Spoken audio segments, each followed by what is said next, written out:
যশোরের চৌগাছা মহেশপুর সড়কে টেঙ্গুরপুর মোড়ে নিয়ন্ত্রণ হারিয়ে বরযাত্রীবাহী বাস খাদে। যশোরের চৌগাছা মহেশপুর সড়কে টেঙ্গুরপুর মোড়ে একটি বরযাত্রীবাহী বাস নিয়ন্ত্রণ হারিয়ে সড়কের পাশে খাদে পড়ে গেছে। এ ঘটনায় বাসটিতে থাকা বরযাত্রীদের মধ্যে ব্যাপক আতঙ্ক ছড়িয়ে পড়ে।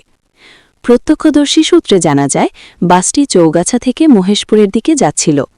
টেঙ্গুরপুর মোড়ে পৌঁছানোর পর হঠাৎ চালক বাসের নিয়ন্ত্রণ হারান এবং বাসটি সড়কের পাশের খাদে পড়ে যায়। দুর্ঘটনার সময় বাসে বরযাত্রীসহ উল্লেখযোগ্য সংখ্যক যাত্রী ছিলেন। খবর পেয়ে স্থানীয় লোকজন দ্রুত ঘটনাস্থলে ছুটে এসে উদ্ধার কাজে অংশ নেন। পরে পুলিশ ঘটনাস্থলে পৌঁছে পরিস্থিতি নিয়ন্ত্রণে আনে।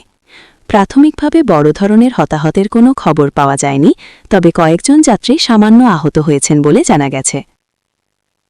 দুর্ঘটনার ফলে ওই সড়কে কিছু সময়ের জন্য যান চলাচলে বিঘ্ন ঘটে। পরে বাসটি উদ্ধার করা হলে যান চলাচল স্বাভাবিক হয়। স্থানীয়দের দাবি, টেঙ্গুরপুর মোড়টি দীর্ঘদিন ধরেই দুর্ঘটনাপ্রবণ এলাকা হিসেবে পরিচিত।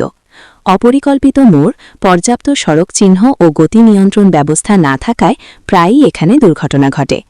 দ্রুত কার্যকর ব্যবস্থা নেওয়ার দাবি জানান তারা।